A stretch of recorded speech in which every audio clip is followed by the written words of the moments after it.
Hi, OCAD. I'm Cleo. And I'm Francesca. And we're here at the ACTRA Awards carpet. Let's check it out.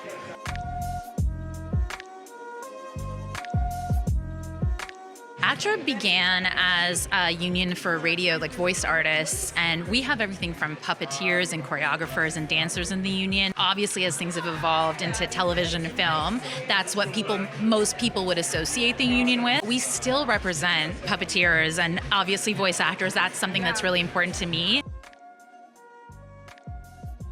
And ultimately, I'm really trying to bring the union through a bit of a transition. I think for a long time, we had the benefits of being more of a craft union, a guild, sort of to say. And with all of the technological threats and AI, we really need to kind of shift into becoming a creative trade union, which is something that I'm really proud to be part of that evolution for ACTRA.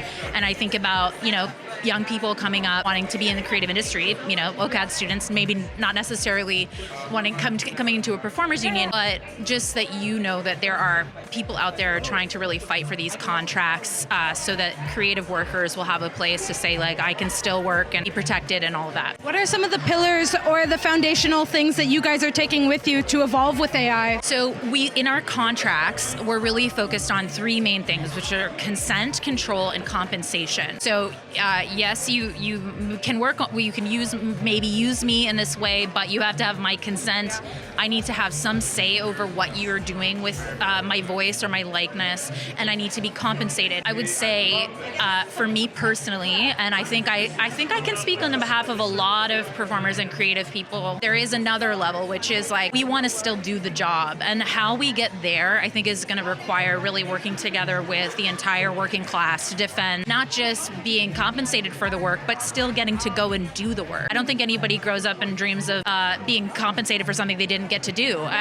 Yes, of course, I want to be paid, but I want to do the damn thing. I want to be here with you. And to be a part of things and what goes behind projects. Do you have advice for young filmmakers or young creatives, actors going into the industry or breaking into even the ACTRA network? Yeah, I think it's super important that performers get themselves educated about, and this goes for filmmakers too, and like producers and everything. Get yourselves educated about what protections are within the union spaces and what vulnerabilities live outside the union. People say it can be intimidating, like, how do I approach the union? My hope is that young performers or filmmakers will call crews, they'll call IATI, they'll call the DGC, and they'll say, listen, this is my goal, I want to become a member, I want to be protected at work, I want to be part of the emerging class that's coming through. So my advice is just look for those ACTRA opportunities and don't get discouraged, and where you may need some advice, writing in language into a contract, don't hesitate to reach out to the union, make sure that your agent's got your back. Those are my big tips. Hi, nice to meet you. I'm with OCAD, so I'm... Hey. When you're in school, you're sheltered.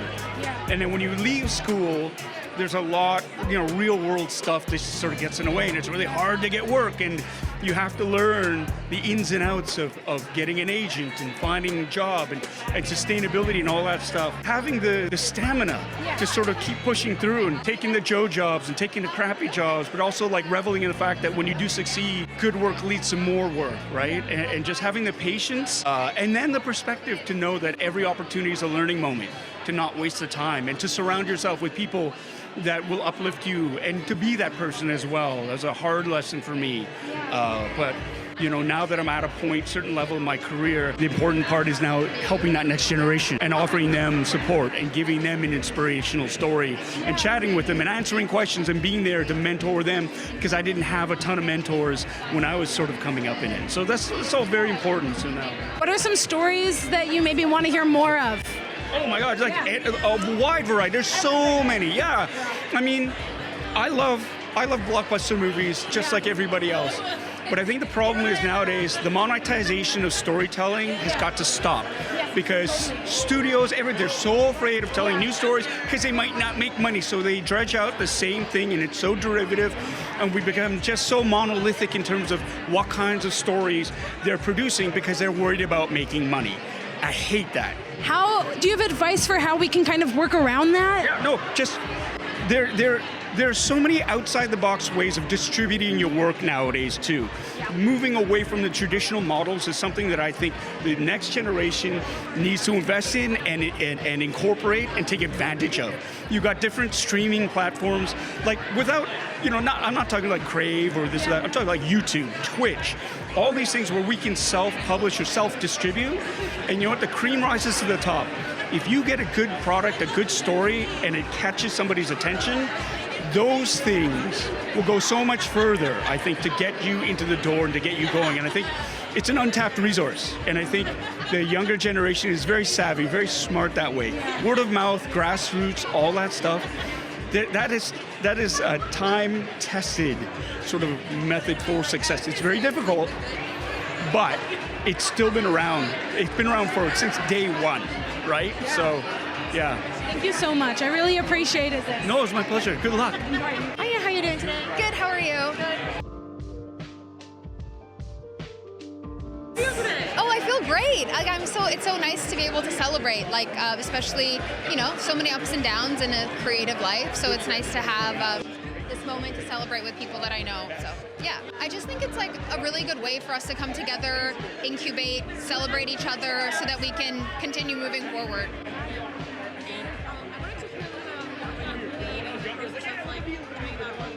It's a movie about Canada's first female infantry officer. It's called Outstanding, and basically we shot it in Montreal and on a military base in Valcartier.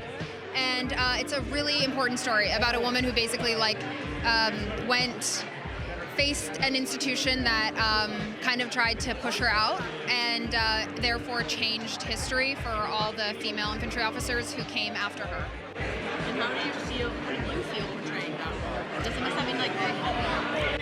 Yeah, I felt really honored. I worked really hard, and I hope that I gave her story justice, basically. Yeah. And I wanted to ask you also about you were saying this thing all these ups and downs in the creative process, and you like to tell us a little bit more about that. And I think it's a game of stamina. You have to create a life for yourself where you can be okay mentally, physically, financially, doing a creative career, because you really never know when you're going to work again. So it's a pretty daunting feeling, especially when you're young. But I think as you get older, you solidify yourself in your own life. You find your own way of moving and working and dealing with the fact that work is so you never know what's going to happen, and everything's up in the air basically. But life is up in the air, so anything, I think now especially, the types of jobs that you would think were solid 20, 40 years ago, they also aren't solid, just as a career in creative arts is. So I think finding your own way and finding your own stability that has nothing to do with anyone else is a really, for me, been an important way to push forward in my career. Yeah, to sustain yourself, because it's a lot of different things sustain you.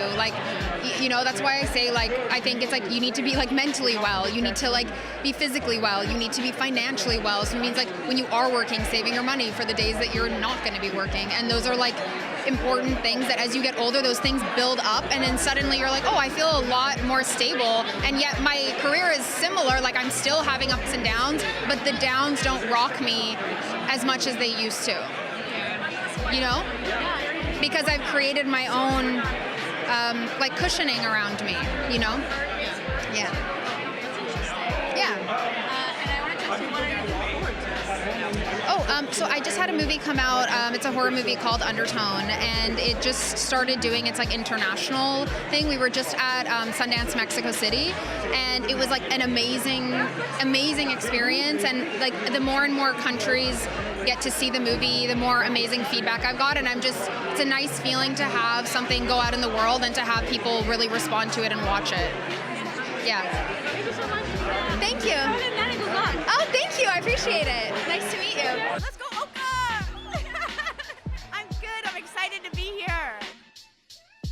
Yeah, so the project was a film called Night of the Zoopocalypse. It's an animated genre film. It's a lot of fun. My role is a wolf named Gracie. She's spunky, she's fun, she's brave. What else is there to say?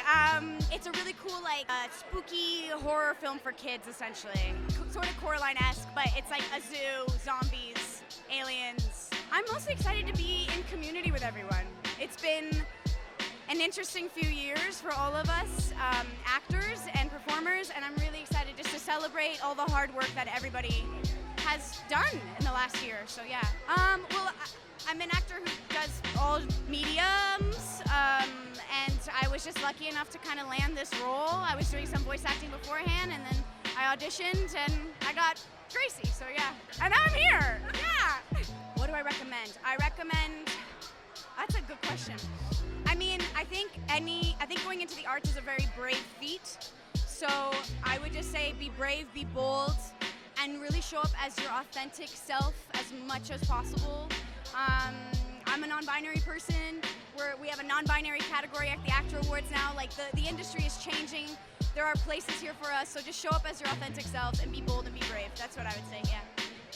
Thank you. I'm with OCAD Live. My name's Cleo. Yeah. There like 2 days ago. GradX, you're a GradX. Yeah, I was. It was awesome. What'd you think of it? Oh, it was sick. Yeah, I had such a good time. I didn't know how expansive it was.